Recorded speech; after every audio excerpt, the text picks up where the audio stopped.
Xin chào mọi người, chào mừng mọi người quay trở lại video của mình. Và hôm qua chiếc An-12 đã đi và quay trở lại. Và hôm nay thì chiếc máy bay này lại tiếp tục có lịch trở đi. Và hôm nay cùng với những chiếc máy bay đặc biệt khác như chiếc Boeing 747-400F của Silkway West Airlines cũng đến và đi ở sân bay Tân Sơn Nhất. Và cùng theo mình đi khám phá ngày hôm nay nha.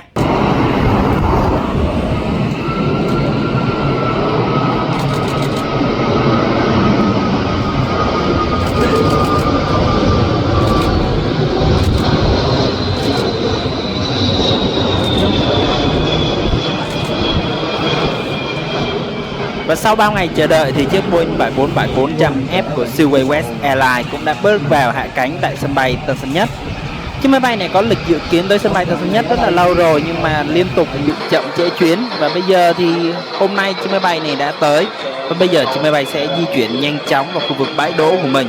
Và một bí kíp nhỏ cho mọi người khi mà đi săn những chiếc máy bay vận tải như thế này á, thì những chiếc máy bay mà đặc biệt mà như thế này thì thường sẽ là tới và đi khoảng trong vòng 2 tiếng đến 2 tiếng rưỡi.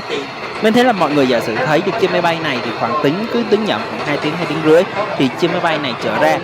Và tỷ lệ xác suất đúng là 80% nha mọi người. Còn bây giờ thì chúng ta sẽ tới với hãng hàng không khác. Chúng ta sẽ tới với Sun Phú Quốc Airways. Sun Phú Quốc Airways tuy là một hãng hàng không non trẻ nhưng mà thực ra là một hãng hàng không đang có rất là nhiều sự tham vọng.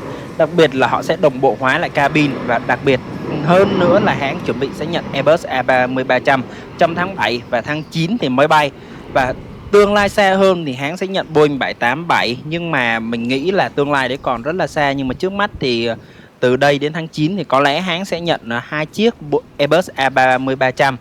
Và bây giờ thì chúng ta đang được thấy chiếc Airbus A321 của Sun Phú Quốc Airways hạ cánh xuống đường băng 25 phải. Và bây giờ thì chúng ta sẽ quay trở lại với nhân vật của chúng ta, chiếc Boeing 747-400F của Silkway West Airlines. Mọi người biết không, Boeing 747-400F là phiên bản chuyên dụng để chở hàng với cấu hình động cơ đặc trưng của dòng máy bay tầm xa. Số đăng ký của chiếc máy bay này là 4K SW88. Số hiệu sản xuất là 29730 và tuổi đời đã khoảng 27 năm tuổi rồi, trang bị 4 động cơ Rolls-Royce. Lịch sử khai thác thì từ năm 1999 khi mà sản xuất ra thì hãng nó thuộc hãng của Cargolux.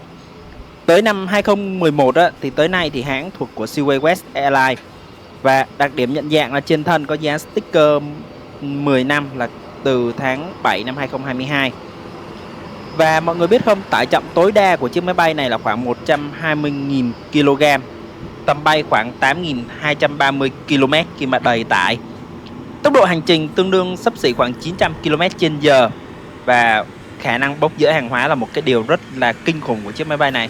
Và đặc biệt những dòng máy bay Boeing 747-400F này có một cái đặc điểm là có thể cái cửa mũi gọi là noise door có thể cho phép là xếp hàng các linh kiện rất là đặc biệt hay hàng cồng kềnh là nó mở cái mũi đó lên và cho hàng ra vô rất là thuận tiện luôn.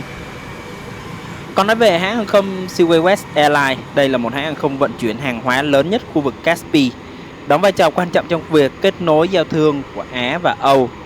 Quốc gia của hãng hàng không này là Azerbaijan, trụ sở chính tại sân bay Baku. Mọi người biết không, thì hiện tại thì Silkway West Airlines là một hãng hàng không mà thường xuyên tới sân bay Tân Sơn Nhất bằng dòng máy bay Boeing 777F. Và rất hiếm khi mà chiếc Boeing 747-400F của Silkway West Airlines mới tới. Và Silkway West Airlines thành lập năm 2012 thuộc Silkway Group.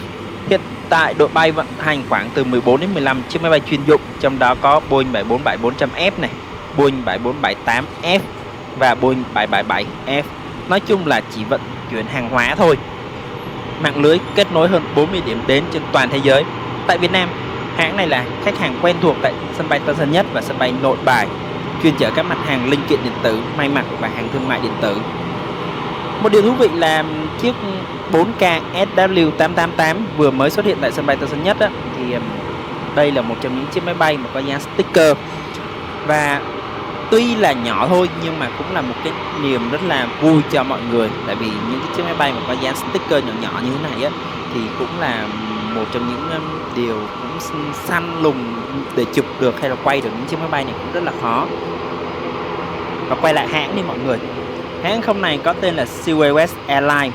Cái tên Silkway không chỉ phải đặt cho nó kêu đâu, mà Azerbaijan nằm ở vị trí chiến lược ngay giữa cái ngã tư Á và Âu. Hãng đã tận dụng triệt để vị thế này để có thể biến thủ đô Baku thành một cái hub trung chuyển hàng hóa khổng lồ, tái hiện lại con đường tơ lụa cổ xưa nhưng ở trên bầu trời cơ. Họ có thể kết nối Thượng Hải đến Frankfurt hay Việt Nam đến Mỹ chỉ với một điểm dừng duy nhất tại Baku. Và ít ai biết rằng Silkway Group là công ty mẹ của Silkway West Airlines, có mối quan hệ rất là sâu sắc với các hoạt động vận tải chiến lược. Họ thường xuyên đảm nhận các hợp đồng vận chuyển thiết bị quân sự này, hỗ trợ hậu cần cho các tổ chức quốc tế, chính phủ nhiều nước trong nhiệm vụ đặc biệt hoặc cứu trợ nhân đạo tại các vùng xa xôi. Và chúng ta sẽ thấy được rằng là hãng hàng không này cũng rất là đặc biệt với những đội bay vận chuyển rất là khổng lồ. Và Boeing 747-400F là một trong những thành viên của đội bay của Silkway West Airlines. Và Boeing 747-400F thì mọi người thấy sẽ rất là to đúng không? Đằng trước là chiếc ATR-72-500 nhìn rất là nhỏ bé. Còn ở ngay phía sau là Boeing 737 đó, mọi người thấy không? Đứng cạnh một chiếc Boeing 747 nó nhìn nó rất là bé nhỏ thôi, chúng không thể nào to được đâu. Boeing 747 là một trong những máy bay mà được thiết kế rất là đẹp, người ta còn gọi là nữ hoàng của bầu trời cơ mà.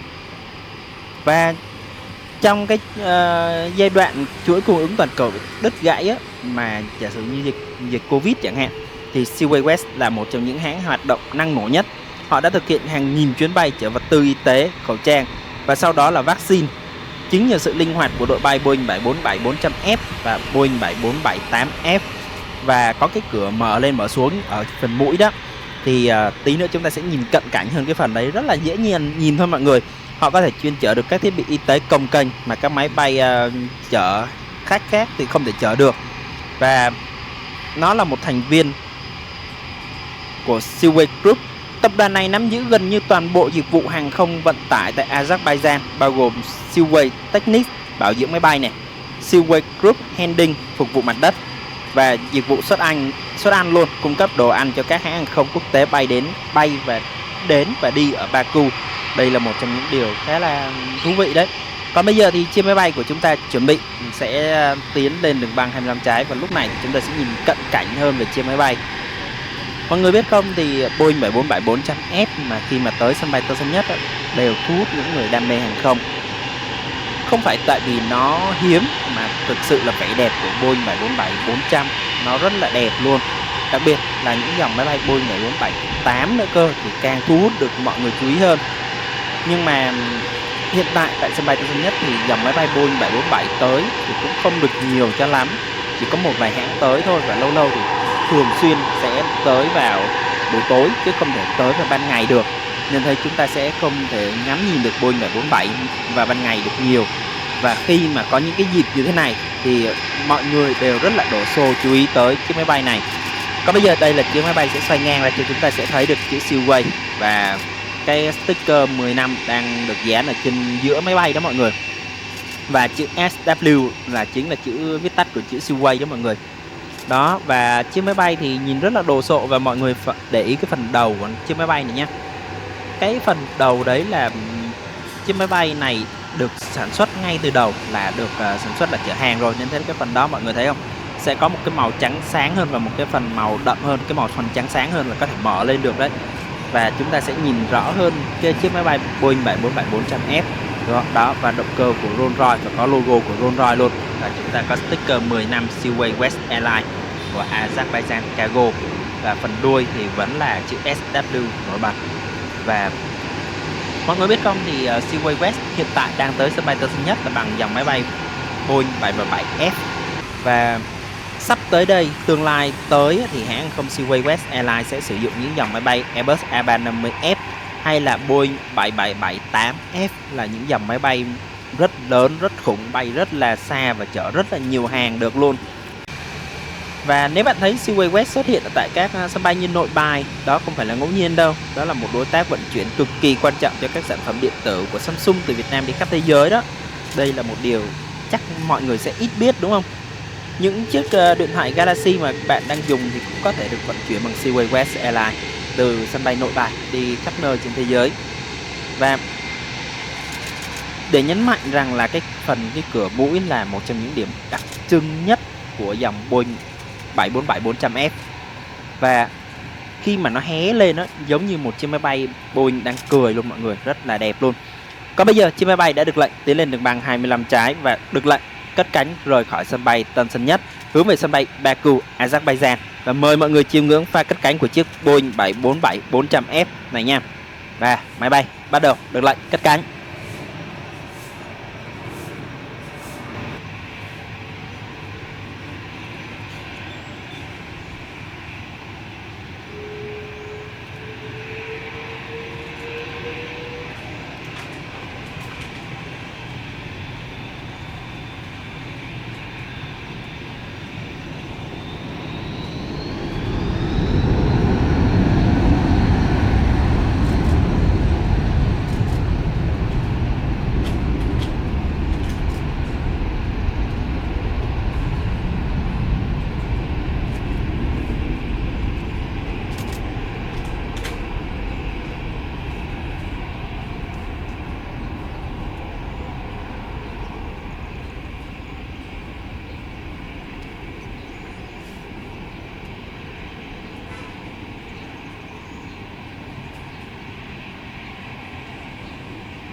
Và tạm biệt Boeing 747-400F, chúng ta sẽ tới với một chiếc máy bay khác và một dòng máy bay khác. Đây là một cái dòng máy bay mà được mệnh danh là Rolls-Royce của bầu trời. Tính đến năm 2026, dù đã có dòng máy bay Gulfstream G700, nhưng mà Gulfstream G650ER vẫn là một cái tên rất là đình đám. Mọi người biết không, chi phí giá bán của một chiếc Gulfstream thì cũng rất là mắc nha mọi người. Tại vì nó được mệnh danh là Rolls-Royce cơ mà. Rolls-Royce thì ở mặt đất nó đã mắc rồi, thì trên bầu trời nó càng mắc hơn. Và bây giờ thì chúng ta sẽ tới với một chiếc Gulfstream G650ER. Dù giá bán là không cố định vì phụ thuộc vào cấu hình nội thất và được cấu hình cá nhân hóa, nhưng mà giá mua mới thì khoảng 70,5 triệu đô, tương đương với 1.700 tỷ đồng. Giá chuyển nhượng thì dao động từ 35 đến 55 triệu đô tùy vào số giờ bay và tình trạng nội thất. Có nghĩa là khi mà mình bán lại chiếc máy bay đó thì cũng bị mất giá khá nhiều đấy mọi người. Và chi phí vận hành hàng năm thì khoảng 2,5 đến 4 triệu đô la Mỹ, bao gồm nhiên liệu, bảo dưỡng, lương phi hành đoàn và chi phí bãi đỗ. Và chi phí thuê chuyến khoảng là 11.000 đô một giờ bay. Đó, và đặc biệt ở Việt Nam chúng ta Gulfstream G650ER cũng không quá hiếm đâu, cũng rất là nhiều đấy. Và bây giờ thì đấy là mình nói chung về dòng máy bay Gulfstream thôi nha. Ngoài sự sang trọng thì G650ER sở hữu những thông số kỹ thuật mang tính đáng đồng tiền bát gạo lắm mọi người. Và khả năng bay xuyên lục địa. Mọi người thấy không, chữ 650ER, chữ ER viết tắt là Extreme Range đó. Nó có thể bay liên tục 13.890 km, tương đương với 7.500 hải lý. Ví dụ bay thẳng từ Đà Nẵng đi New York được này, từ Tokyo đến Madrid cũng được luôn đấy. Và tốc độ thì những chiếc máy bay này tốc độ rất là cao, khoảng 1.140 km/h. Đây là một trong những chuyên cơ dân dụng bay nhanh nhất thế giới, giúp tiết kiệm đáng kể thời gian cho doanh nghiệp hay là doanh nhân đang rất là bận rộn. Và mọi người biết không, những chiếc máy bay này là một trong những chiếc máy bay có những cái điểm rất là đắt tiền, đắt giá nhất là hệ thống Fresh Air. Cứ mỗi 2 phút toàn bộ không khí trong khoang được thay mới 100%. Là giống như là họ làm mới cái oxy trong khoang luôn mọi người.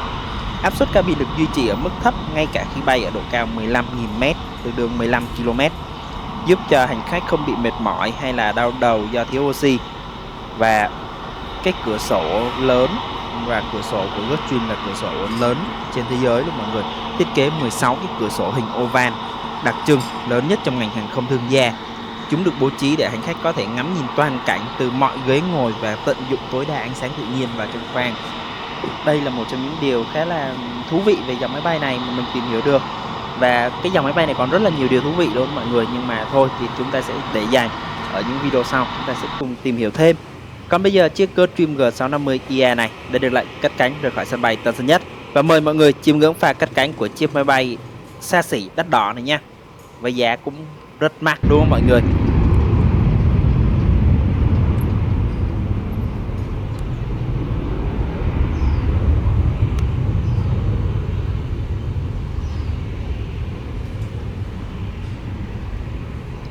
Với động cơ mạnh mẽ thì chiếc Gulfstream bay sẽ rất là nhanh, lấy độ cao cũng rất là nhanh luôn, mọi người thấy không? Mới một xíu thôi thì máy bay đã lấy được độ cao và bay lên không trung luôn. chứ không phải như những chiếc máy bay khác phải chạy đà một đoạn rất là xa thì mới lấy đà được. Và tạm biệt trước Gulfstream G650ER, chúng ta sẽ tới với một chiếc máy bay cũng rất là đẹp. Đây là chiếc Boeing 7870 Dreamliner của Coronet. Chiếc máy bay đặc biệt là chiếc máy bay có màu sơn mới và nhận diện thương hiệu mới của hãng.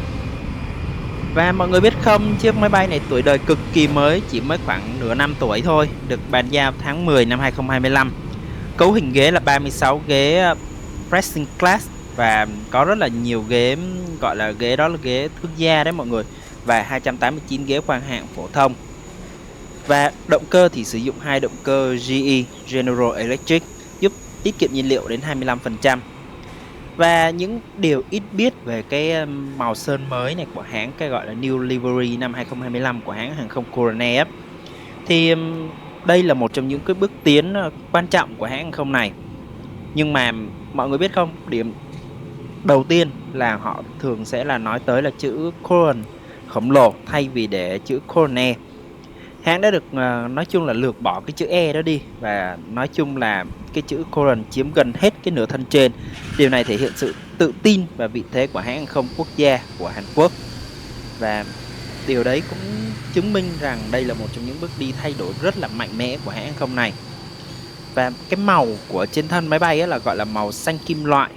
Điểm đặc biệt nhất mà mắt thường khó nhận ra nếu không quan sát thật kỹ dưới nắng là lớp sơn xanh da trời đặc trưng này được pha thêm hiệu ứng kim loại. Nó tạo ra độ bóng sâu và cao cấp hơn nhiều so với màu sơn cũ và phẳng á. Nên thế là khi mà mọi người để ý nhé, với những chiếc máy bay của Coronet, mọi người khi mà ra nắng thì sẽ đi chụp hình á, thì mọi người sẽ không bao giờ thấy được cái độ bóng, cái độ bị lấp lánh, cái độ lóe phản chiếu từ cái lớp sơn đó vào cái ống kính đâu.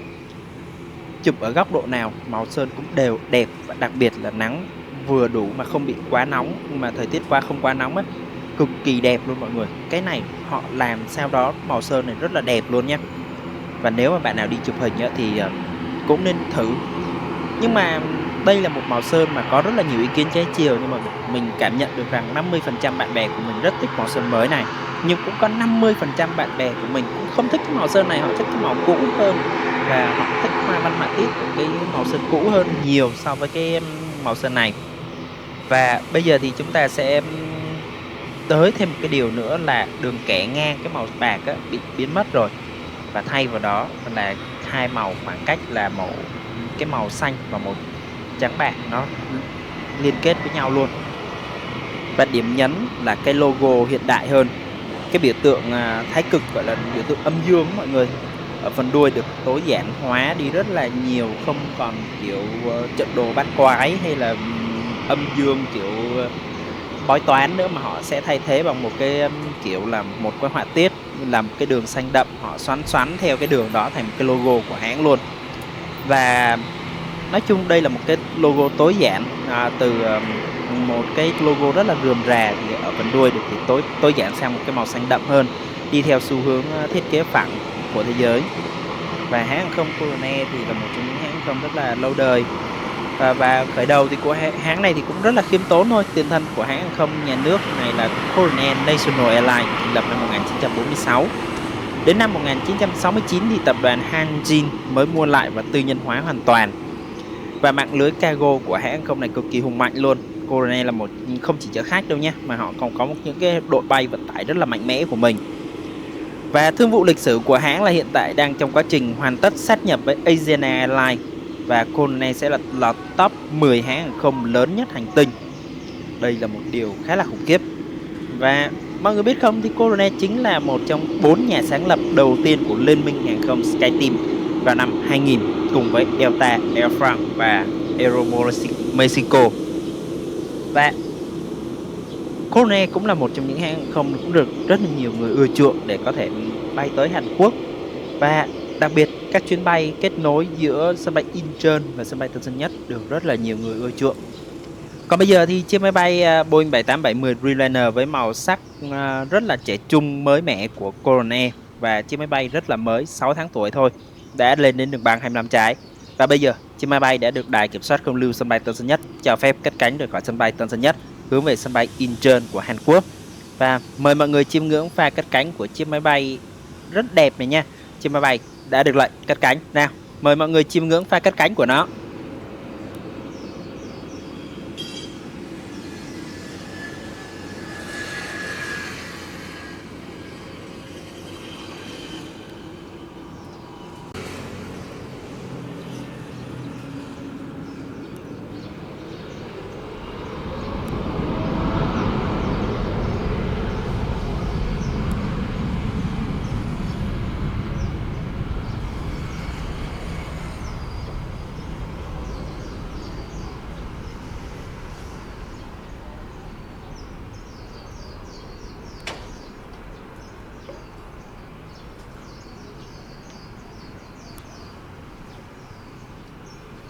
Tạm biệt Boeing 78710 Dreamliner của Corsair thì chúng ta sẽ tới với một nhân vật mà cũng đang được rất là nhiều sự săn đón, đó là chiếc An-12.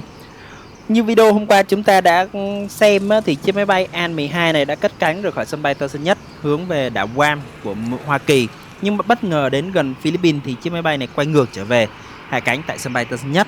Và bây giờ thì theo như lịch của cảng hàng không sân bay Tân Sơn Nhất thì chiếc máy bay đã được lệnh có thể cất cánh trở lại rồi.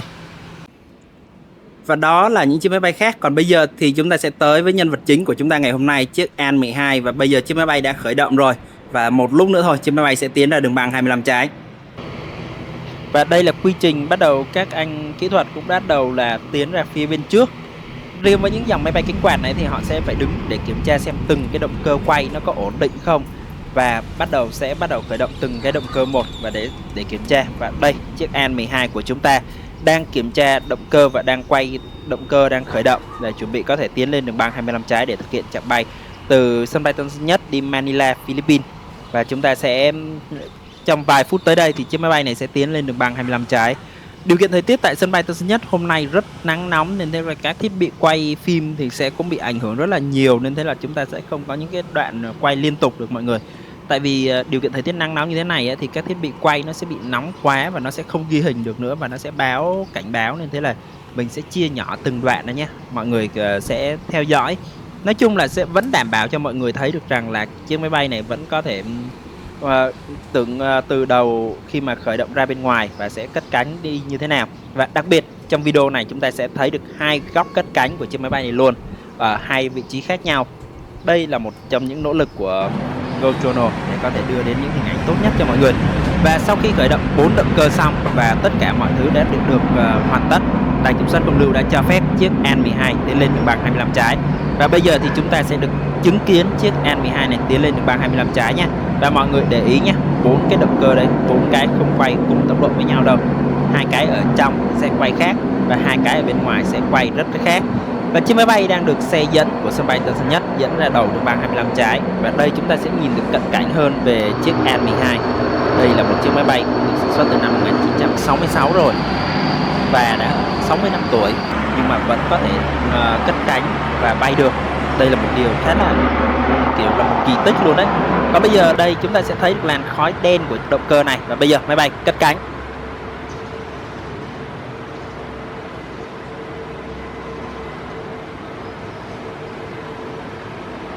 Và chúng ta được chứng kiến cái làn khói đen đặc trưng của bốn cái động cơ cánh quạt của chiếc An-12 này. Đây là những động cơ kiểu cũ nên khói rất nhiều và khói đen luôn nha mọi người. Và mọi người thấy không, mù mịt luôn. Và bây giờ chiếc máy bay đang cất cánh rời khỏi sân bay Tân Sơn Nhất. Và chúng ta sẽ, mọi người đừng có vội tắt nhé, chúng ta sẽ chuyển qua một góc quay khác để chúng ta sẽ nhìn cận cảnh hơn. Và không, mọi người cảm nhận như thế nào về cái làn khói của chiếc máy bay này? Còn đây là góc cất cánh khác và chúng ta sẽ nhìn được rõ hơn cái thao tác là thu cái càng đáp vào bên trong bụng của chiếc máy bay.